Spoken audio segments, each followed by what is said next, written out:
یہ علیحدہ ڈبیٹ ہے کہ بھارت جو اپنے آپ کو بڑا جمہوریت کا چیمپئن کہتا ہے، وہاں پہ جو موجودہ دیگر سیاسی جماعتیں ان کے ساتھ کیا کچھ ہو رہا ہے، جیلوں میں ڈالا جا رہا ہے، ان کے دفاتر سیل کیے جا رہے ہیں، پارٹیوں کو سیل جو ہے بین کیا جا رہا ہے. یہ تمام کے تمام اوچھے ہتھ کنڈے صرف ایک مقصد کے لیے ہیں کہ مودی تیسری دفعہ بھارت کا وزیر اعظم بننا چاہتا ہے، اور وہ کوئی بھی حربہ اختیار کر سکتا ہے. جس طرح کہ یہ رپورٹ سامنے آئی کہ پاکستان کے اندر را کے جو ایجنٹ ہیں انہوں نے کیسے ہائیڈ آؤٹس کیے، کیسے انہوں نے لوگوں کو یہاں کے استعمال کیا، کس طریقے سے کاروائیاں کی، یہ ساری وہ رپورٹ ہے. اس کے اوپر بھی ہم گفتگو کریں گے. ناظرین گفتگو کا باقاعدہ آغاز کریں گے ایک بریک کے بعد. ہمارے ساتھ رہیے. ویلکم بیک ناظرین گفتگو شروع کرنے سے پہلے آپ کو اپنے مہمانوں سے تعارف کرواتا چلوں. اختیار ولی صاحب مسلم نون کو ریپرزینٹ کر رہے ہیں. ہمارے ساتھ شریک گفتگو ہے اشرف قریشی صاحب، تحریک انصاف سے ان کا تعلق ہے. شریک گفتگو ہے مسرت نیازی صاحبہ، پیپلز پارٹی سے ان کا تعلق ہے. ہمارے ساتھ شریک گفتگو ہے. تمام مہمانوں کو خوش آمدید. اختیار ولی صاحب، سب سے پہلے آپ کے پاس آؤں گا. سر، ججز کے معاملے کو لے کے خطوط ملنے کا سلسلہ جاری ہے، تھمنے کا نام نہیں لے رہا. تحقیقاتی کمیشن بنانے کا اعلان کیا، لیکن تحریک انصاف کی جانب سے شاید اس پہ اعتراض یا جو بھی وجہ بنی، جسٹس تصدق جیلانی صاحب بیک آؤٹ کر گئے. ابھی یہ از خود نوٹس کی سماعت ہو رہی ہے، لیکن اس کے باوجود یہ پریکٹس چل رہی ہے.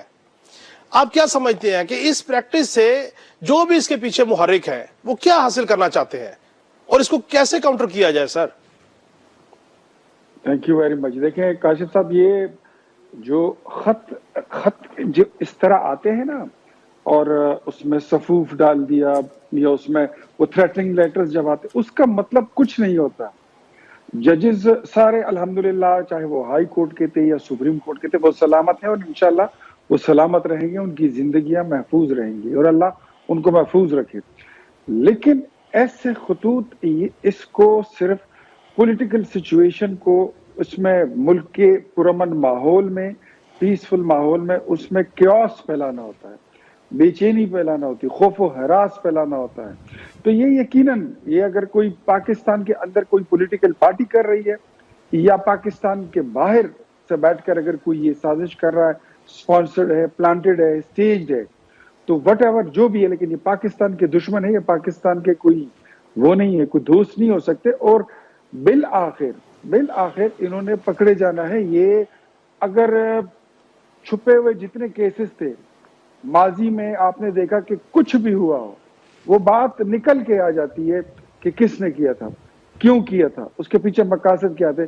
تو یہ خط کی جو یہ جو پریم پتر لکھے جا رہے ہیں نا، یہ زہر آلود خطوں کا جو سیزن چل پڑا ہے، تو مجھے تو سمجھ میں صرف یہ ایک بات آتی ہے کہ جو اس کی ٹائمنگ ہے. اس سے پہلے خط لکھے گئے تھے آئی ایم ایف کو، ایک پولیٹیکل پارٹی نے لکھے، پھر اس کے بعد یہ 6 ججز کا خط آیا، پھر اس کے بعد اور خطوط. یہ سارے، اس کی جو ٹائمنگ ہے وہ ایک ہے، اس کا مقصد جو ہے وہ ایک ہے، پاکستان کی عدلیہ کو، اس کو پوری دنیا میں ان کا جو وقار ہے اس کو مجروح کرنا، پاکستان کی حکومت کو، ملک کے وزیر اعظم کو، اور یہاں کے جو ملک کا اپنا ایک سوورینٹی ہے، جو ایک وقار ہے، اس کو مجروح کرنا.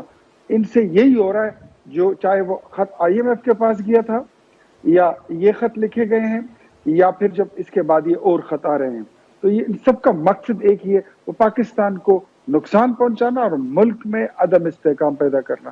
تو انشاءاللہ یہ انویسٹیگیشن ہو جائے گی اور یہ معاملات جلد از جلد جو ہے یہ بے نقاب بھی ہو جائیں گے، اور جو اس کے پیچھے چھپے کردار ہوں گے انشاءاللہ ان کو بھی قوم کے سامنے لا کے کھڑا کریں گے. جی ٹھیک. مسرت نیازی صاحبہ فرمائیے گا، یہ جب سے حکومت آئی ہے خطوط کا ہی سلسلہ ہم دیکھ رہے ہیں.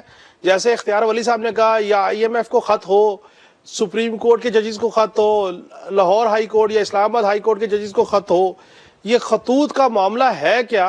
اور اس پہ ایک تحقیقات تو بہرحال ہوں گی، وزیر اعظم صاحب نے کہا، اور ہونی چاہیے، کہ کون سے ایسے کردار ہیں جو اس پہ مزید تناؤ پیدا کرنا چاہتے ہیں، کیا حاصل کرنا چاہتے ہیں.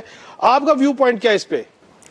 بسم اللہ الرحمن الرحیم. دیکھیں کاشف بھائی، میں نے آپ کے پچھلے پروگرام میں بھی کہا تھا کہ آئی ایم ایف کو جو خط لکھا ایک پی ٹی آئی نے، اور میں نے پہلے بھی کہا کہ وہ ان کی سنگین ترین غلطیوں میں سے ایک غلطی تھی.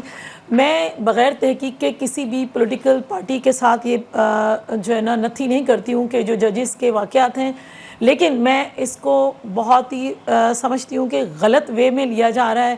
کہ دیکھیں، ہمارے پاس ایک انصاف ہی اگر نہیں ہوگا اور ہمیں انصاف دینے والے بھی اگر محفوظ نہیں ہیں اور انہیں بھی تھریڈز اگر آئیں تو ایک افسوسناک بھی، اور میں سمجھتی ہوں اس کو شرمناک کہہ دیا جائے تو وہ بھی غلط نہ ہوگا۔ اس پر اعلیٰ سطح پر جو ہے نا میں کہتی ہوں کہ تحقیقات ہونی چاہیے۔ جو بھی شخص یا جو بھی پولیٹیکل پارٹی ہے یا کوئی ادارہ ہے یا کوئی بھی ہے یا ہمارا کوئی دشمن ہے، تو میں سمجھتی ہوں ان کو اس کٹہرے میں لا کے کھڑا کیا جائے، اور میری ذاتی رائے یہ ہے کہ نہ صرف انہیں سخت سے سخت سزا دی جائے، میں تو سمجھتی ہوں انہیں پھانسی کے پھندے بھی لٹکایا جائے تاکہ انہیں یہ سبق حاصل ہو کہ آپ پاکستان کے ساتھ کب تک کھلواڑ کریں گے۔ وہ ملک جس سے ہماری پہچان ہے، ہم اس کو کب تک اس یا تو دہشت گردی میں دھکیلیں یا پھر ہم ایک الزامات کی جو ہے نا ایک لبے لبا بنا لیں، پھر ہم اپنے اداروں کو جو ہے نا یا تو گالم گلوچ کریں، چاہے وہ ٹویٹر پہ ہو یا سوشل میڈیا پہ ہو، یا پھر ہم اپنے اداروں کو اس حد تک ان کی جو ہے نا تضییق کر دیں کہ عالمی سطح پر کہیں بھی ہمارا دشمن ہم پر پہلے بھی ہنستا ہے اور ہماری جگ ہنسائی ہو تو کتنی جگ ہنسائی اپنے اس ملک کی کریں گے۔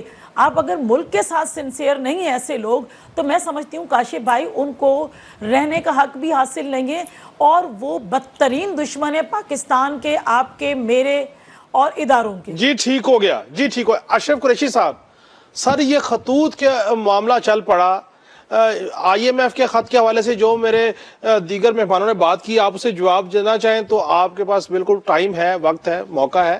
اور یہ جو سپریم کورٹ کے اور ہائی کورٹ کے ججز کو خطوط جا رہے ہیں، تحقیقات نہیں ہوں گی، کمیشن نہیں بنے گا تو معاملہ کیسے سامنے آئے؟ بسم اللہ الرحمن الرحیم۔ شکریہ کاشف بھائی، بہت مہربانی۔ اور جواب تو مجھے دینا تھا، اور میں پچھلے پروگرام میں بھی آپ کے یہ ججز والے میٹر میں بھی میں نے آپ کو جواب دیا تھا، اور میں نے کہا تھا یہ بہت سیریس میٹر ہے۔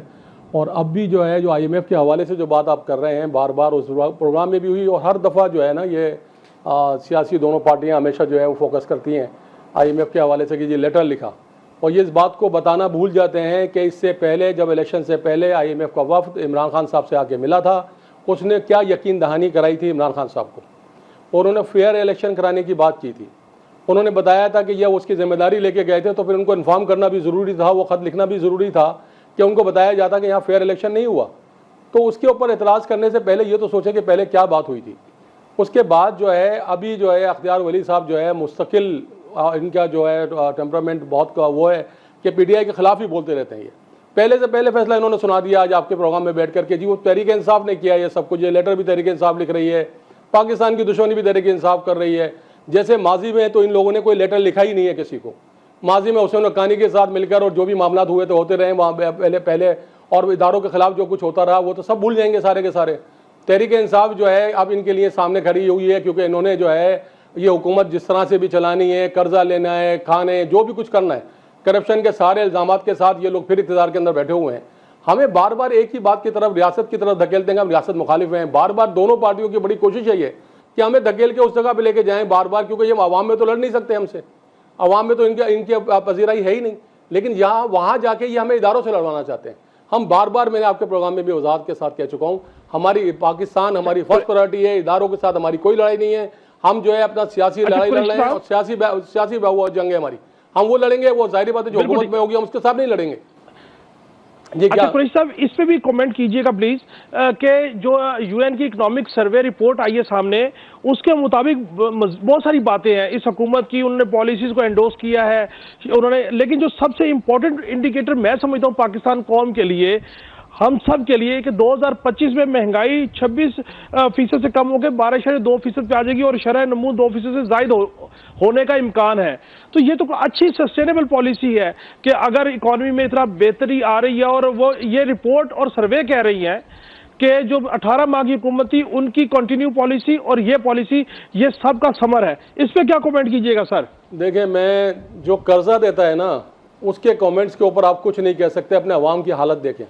آج اس شہر میں جو ہے ٹریفک پہ گاڑی چلانا، روڈوں پہ گاڑی چلانا مشکل ہے، کیونکہ پوری اتنا بڑا ہجوم ہے رمضان کے دسترخوانوں پہ جو میں نے کبھی زندگی میں نہیں دیکھا اس شہر کے اندر۔ ہر جگہ ٹریفک جام ہے، اتنے بھوکے لوگ بیچارے دسترخوانوں پہ بیٹھے ہوئے ہیں، لاکھوں کی تعداد میں شہر میں نکلے ہوتے ہیں شام میں، اگر ان کے پاس کھانے کو ہو تو اپنے گھر میں بیٹھ کے نہیں کریں گے۔ یہ جو آپ قرضہ لیتے ہیں ان لوگوں کو مطمئن کرنے کے لیے، جو پورے عوام کو آپ ان کا بجلی سے، گیس سے، پانی سے، بجلی اور ہر چیز سے تنگ کر دیتے ہیں، اور پھر کہتے ہیں کہ اکنامک جو ہے بڑا سروے زبردست قسم کا آ رہا ہے، بڑی چیزیں آ رہی ہیں، ہماری انڈسٹری چل گئی ہے۔ ہماری جو ہے معاملات جو ہے شروع ہو چکے ہیں, ہمارے لوگوں کو روزگار مل چکا ہے, تو جو سروے بہتر ہونا شروع ہو گئے. بے روزگاری انتہا کو ہے, غربت انتہا سے نیچے چلی جا رہی ہے, اور ورلڈ بینک کا سروے کہہ رہا ہے, کیونکہ وہ ہمیں قرضہ دے رہے ہیں, اس قرضے کے متعلق جو بات کرنے کے لیے وہ ہمیں لے کے آ رہے ہیں کہ جی ہم نے بہت اچھی طرح آپ کو نچوڑ لیا ہے, اس وجہ سے ہم مطمئن ہیں اس بات کے لیے کہ جی آپ کے آئندہ کے اشاریے بہت مل رہے ہیں. ارے بھائی ابھی تو یہاں کھانے کو نہیں ہے, آپ پیٹرول کی قیمت بڑھا رہے ہیں, آپ ڈیزل کی قیمت بڑھا رہے ہیں, آپ بجلی کے بل روزانہ بڑھائے چلے جا رہے ہیں, تو آپ کر کیا رہے ہیں؟ اس کے بعد کون سے اشارے کی بات کر رہے ہیں آپ؟ 2025 میں کیسے ہو سکتے ہیں, کیسے ممکن ہوگا؟ انڈسٹری چل نہیں رہی ہے آپ کی, بزنس چل نہیں رہا ہے, ایکسپورٹ بڑھ نہیں رہی ہے, کیسے یہ اشارے آنے شروع ہو گئے؟ یہ تو آپ ایک بتاؤں, یہ میکنگ ہے, یہ ایک بنائی ہوئی چیزیں ہیں جس کے اوپر یہ سارا کام ہوتا ہے, اس کی اسٹریٹ سے اور بیس سے کوئی تعلق نہیں ہے. جی ٹھیک. اختیار ولی صاحب, کیا یہ بناوٹی سروے ہیں؟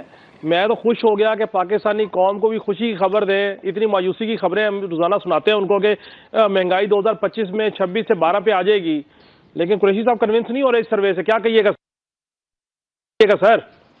قریشی صاحب اور ان کی جو پارٹی ہے, پتہ نہیں پارٹی ان کی کوئی رہتی بھی ہے کہ نہیں, یہ انہوں نے کبھی مطمئن نہیں ہونا. لیکن میں آپ کو ایک بات بتاتا ہوں, یہ ورلڈ بینک, بلومبرگ, اس پہ میں بعد میں آتا ہوں. یہ جو پاکستان اسٹاک ایکسچینج ہے یہ آپ کے ملک میں ہے, اور اسٹاک ایکسچینج کو جب ان سے حکومت دی گئی تھی وہ 30-32 ہزار پہ تھا. آج اسٹاک ایکسچینج تقریباً 69,000 پوائنٹس کو, اس کی نفسیاتی حدود کو وہ کراس کر چکا ہے, عبور کر چکا ہے. تو یہ بھی کوئی غلط رپورٹ ہے, یہ بھی فیک ہے. بھائی بات سنو, میری بات سنو. آپ کی جب حکومت آنے والی تھی 2018 میں, اس سے پہلے آپ کہتے تھے کہ پیٹرول 40 روپے میں مل رہا ہے. یہ 40 روپے کا ریٹ آپ نے طے کیا ہوا تھا. آپ کہتے تھے کہ یہ 40 میں مل رہا ہے, یہ مہنگا ہے, یہ ہم 20 روپے میں دیں گے. 60 روپے میں مل رہا ہے مہنگا, 40 میں دیں گے. بجلی کا یونٹ ایک 6 روپے کا تھا, آپ کہتے تھے کہ ہم 2 روپے میں دیں گے. 5 روپے میں مہنگا تھا, اب 2 روپے میں دینے والے تھے. روٹی کی قیمت آپ بتاتے تھے کہ یہ 2 روپے ہو جائے گی, وہ 30 روپے میں پہنچی. آٹے کا تھیلا, یہ جب آپ کی حکومت نہیں آئی تھی یہ 600 روپے کا تھیلا تھا, آپ 3,000 پہ چھوڑ کے گئے ہو. پاکستان کے جو مجموعی قرضے تھے وہ 27,000 ارب روپے تھے, 75 سال کے قرضے, اور آپ جب چھوڑ کے گئے ہو 54,000 پہ پہنچ گئے تھے. تو بات سنیں, اب الحمدللہ اگر پاکستان کے اشاریے سارے ٹھیک ہو رہے ہیں. آپ نے تو یہ بھی کہا تھا کہ ہمارا لیڈر جو ہے جناب, وہ تو مرتے مر جائے گا, خودکشی کر لے گا, زہر کھالے گا, ہارپک پی جائے گا, لیکن وہ کبھی وہ نہیں کرے گا, قرضے نہیں لے گا. پاکستان کی تاریخ کے سب سے بڑا قرضہ 4.25 سال میں وہ پی ٹی آئی کی حکومت اور عمران خان نے لیا تھا. اب ہم آپ کو بتا رہے ہیں کہ ہم کون لوگ ہیں. 2016 میں آئی ایم ایف کو ہم نے گڈ بائی کہہ دیا تھا, آپ نے دوبارہ ہمیں آئی ایم ایف کے پاس گروی رکھوا دی. آپ کی پاکستان کے پورے ایسٹس, موٹر ویز, ایئرپورٹس, گوادر پورٹ, یہ سارا کچھ آپ نے ادھر گروی رکھوا دیا. مجھے ذرا تھوڑا سا بولنے دیں. اب یہ ساری سرویز جو ہیں ملک کی اکانومی کی ڈائریکشن ہم نے آپ کو پہلے بتا دیا تھا. آپ کے لیڈر اور آپ نے کہا تھا کہ پاکستان دیوالیہ ہوگا, پاکستان صومالیہ بنے گا, پاکستان سری لنکا بنے گا. ہم نے کہا تھا کہ ہم ملک بچانے آئے ہیں, ہم ملک کی معیشت کو بچانے, ہم نے ملک بچا لیا, ہم نے ملک کی معیشت کی ڈائریکشن ٹھیک کر دی ہے. آج الحمدللہ بلومبرگ, یہ جتنا ورلڈ بینک اور جتنے سرویز آ رہے ہیں یہ ویسے نہیں آ رہے. 2025 میں مہنگائی 12.5% پہ آ کے یہ آدھی رہ جائے گی, 2025 میں ختم ہو جائے گی. تب تک نہ آپ رہیں گے, نہ آپ کی جماعت رہے گی, اور نہ آپ کی گندی سیاست. آپ کا پوائنٹ آ گیا سر, آپ کے پوائنٹ آ گیا سر. مسرت نیازی صاحبہ, اچھی خبر ہے اگر 2025 میں بھی مہنگائی 50% پہ آ جاتی ہے تو میں سمجھتا ہوں کہ اس سیاسی حکومت کو اس کا فائدہ بھی ہوگا, اپریشیٹ بھی کرنا چاہیے. آپ کیا توقع کر رہی ہیں؟ کیونکہ پیپلز پارٹی پوری سہولت کار ہے اس حکومت کی. دیکھیں کاشف بھائی, بالکل پاکستان پیپلز پارٹی ہر اس کام کی جو بہتر عوام کے لیے اور ملک کے لیے ہوگا, ہم پی ایم ایل این کے ساتھ ہیں. اور جب بھی کوئی غلط اقدام اٹھایا جائے گا تو پھر ہم عوام اور پاکستان کے ساتھ ہوں گے. بات دراصل یہ ہے کہ اگر 2025 کا سروے یہ کہہ رہا ہے, یو این کا سروے ہے, تو وہ کوئی پاکستان یا پی ٹی آئی کی طرح من گھڑت سروے نہیں ہے جس کو میرا بھائی قریشی صاحب کہہ رہے ہیں کہ یہ جی ایسے ہی سروے ہے. تو اگر وہ پازیٹیو سائن دے رہا ہے تو میں سمجھتی ہوں کہ ہمیں اور اچھے کی امید رکھنی چاہیے, کہ جس سے عوام اور پاکستان کو اگر فائدہ ملتا ہے, پاکستان کی عوام کو فائدہ ملتا ہے, تو بہت زیادہ اچھی بات ہے. جس طرح میرا بھائی کہہ رہا ہے کہ جی جگہ جگہ پہ جو ہے نا لوگوں نے دسترخوان لگائے ہوئے, تو میرا بھائی بھول گیا ہے, تو یہ تو قومی سطح پہ آپ نے تو عوام کو, اس وقت آپ کو نہیں لگا کہ عوام بھکاری بنی ہوئی ہے, آپ نے باقاعدہ ٹینٹ لگا کے لوگوں کو رہنا شروع کروا دیا اور دسترخوان لگانا شروع کر دیے, جو گورنمنٹ نے نہیں لگائے تھے وہ کون لگا رہا تھا یہ سب کو پتہ ہے. تو یہ چیزیں آپ کاؤنٹ نہ کریں. میں سمجھتی ہوں چاہے پولیٹیکل, ہمارے ذاتیاتی کوئی بھی دشمنی نہیں ہے, کوئی ایسی روش نہیں ہے. اگر ہمارے ذاتیاتی سے ہٹ کر اگر ہمارا کوئی سمجھتی ہوں کہ اختلافات ہیں, سیاسی اختلافات ہیں, ان کو بالا طاق رکھ کر یہ سوچنا چاہیے کہ اگر پاکستان یہ سٹنگ گورنمنٹ اچھی طرف لے کے جا رہی ہے تو اس کو بہتر طریقے سے اپریشیٹ کریں. یہ نہ ہو کہ آپ اس کی مخالفت کریں. ہاں اگر غلط جائیں گے تو پھر آپ کو بھی حق حاصل ہے, آپ اپوزیشن میں ہیں, اس کی مخالفت ضرور کریں. ورنہ اب پی ٹی آئی تو اپوزیشن میں بیٹھنے کے لائق ہی نہیں اور سمجھتی نہیں ہے شاید نا, وہ سمجھتے ہیں اقتدار میں ہیں تو ہم عوام کے نمائندے ہیں, اور اگر ہم اپوزیشن میں ہوں گے تو عوام کے شاید نمائندے نہیں ہیں, اور یہ چیز غلط ہے. میں سمجھتی ہوں کہ اچھا پازیٹیو رول کریں اور بیٹھے, اور دیکھیں کاشف بھائی بیٹھے, مل کر بیٹھے سٹنگ پولیٹیکل پارٹیز کے ساتھ, تاکہ ملک کی اکانومی اور ملک کے حالات بہت بہتر ہوں. جی بالکل ٹھیک. ناظرین گفتگو کا سلسلہ جاری ہے, ہمارے ساتھ رہے, ملتے ہیں بریک کے بعد. ٹارگیٹڈ آپریشن کرتا ہے را مودی کے کہنے پہ, اور یہ بھی سامنے آیا کہ را جو ہے وہ ڈائریکٹلی مودی ان کو ایک قسم کی آپریٹ کر رہے ہیں. سر کیا کہیے گا اس پہ؟ ہاں جی آپ صحیح کہہ رہے ہیں. دیکھیں کہ انڈیا کی ایک بڑی ہسٹری ہے. جب دیکھیں ان کا فالس فلیگ آپریشن ہے, ڈراماٹائز یا سو کال سرجیکل اسٹرائکس کی بات کرتے ہیں, کراس بارڈر ٹیررزم پاکستان میں وہ کروا رہے ہیں, 5th جنریشن وارفیئر ہمارے خلاف کر رہے ہیں. اس کے علاوہ دیکھیں کہ ان کو اسپیناج میں وہ انوالو ہیں, ہم نے قطر میں دیکھا, پھر EU لیب نے ان کو ایکسپوز کیا, اسٹینفورڈ انٹرنیٹ آبزرویٹری نے ان کو ایکسپوز کیا, واشنگٹن پوسٹ نے ان کو ایکسپوز کیا کہ یہ کیا کچھ کر رہے ہیں. اور اس کے علاوہ دیکھا ریسنٹلی جو ایک نئی ڈائمنشن جو ابھی آئی ہے جس میں ایکسٹرا جوڈیشیل کلنگ ہے, جب آپ اپنے ملک سے باہر نکلتے ہیں, internationally it is known as transnational repression. جب اپوننٹس کو دوسرے ممالک میں جا کے ڈھونڈ کے ان کو ایگزیکیوٹ کرتے ہیں, that is known as transnational repression. اب انڈیا اس میں بھی شروع ہو گیا اور اس میں بڑی ماسٹری اس نے ایکوائر کی ہے. اور دیکھیں اس سے ذرا پہلے میں یہ آپ کو بتاؤں کہ انڈیا کی اس میں بھی ایک ہسٹری ہے. اس سے پہلے کہ 1962 میں انہوں نے ایک آرگنائزیشن بنائی تھی اسٹیبلشمنٹ 22 کے نام سے, اور اس میں انہوں نے تبت کے ریفیوجیز کو اس میں ڈالا تھا, اور ان کو بیسیکلی یوز کر, گورکھے بھی تھے اور چائنا کے اگینسٹ اس کو یوز کر رہے تھے تاکہ وہاں پہ سیبوٹاج اور ڈسٹرکشن یہ کریں. یہ فورس جو ہے ابھی بھی انٹیکٹ ہے, ابھی اس کو اسپیشل فرنٹیئر فورس کہتے ہیں. سیکنڈ 2010 میں انہوں نے ٹیکنیکل سپورٹ ڈویژن ایک آرگنائزیشن بنائی جو جنرل VK سنگھ جب آرمی چیف تھے اس وقت ان کا کام تھا LOC کے کراس میں ڈسٹرکشن کرنا, کوئی حملے وغیرہ کر کے مارنا, اور بلوچستان کے اندر ان کی انوالومنٹ تھی. اب دیکھیں جو ریسنٹ جو ہوا ہے کہ ہم نے دیکھا کہ بارڈر سے باہر نکلے ہیں, نیجر کو جب اسیسینیٹ کیا کینیڈا میں, وہاں پہ جسٹن ٹروڈو نے ایک سٹینڈ لیا, 5 آئیز نے انفارمیشن دی.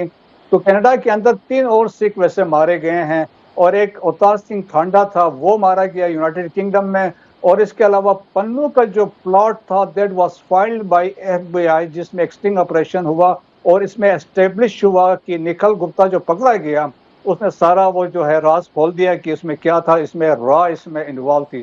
جب ہم پاکستان کی بات کرتے ہیں, پاکستان کے اندر دیکھیں کہ جو سکھوں کی اسیسینیشن ہوئی, چاہے لاہور میں پرمجیت سنگھ پنجور تھا اس میں بھی یہ را انوالو تھی جو ہائر اسیسن کو ہائر کرتے تھے, اور سیکنڈلی پشاور میں جو مسٹیریس سرکمسٹانسز میں سکھوں کی اسیسینیشن ہوئی, کوئٹہ میں سکھ مارا گیا, ملتان میں سکھ مارا گیا. اور اس کے علاوہ جو کشمیریز تھے, ہمارے فارن سیکرٹری قاضی صاحب نے جنوری دس ایئر انہوں نے ایک irrefutable ایویڈنس دیا تھا جب 2 کیسز کی بات کی, ایک شاہد لطیف اور ایک ریاض کی بات کی, کشمیری جو اسیسینیٹ ہوئے تھے جس میں انڈین انوالومنٹ تھی, مکیش کمار اور یوگیش کمار.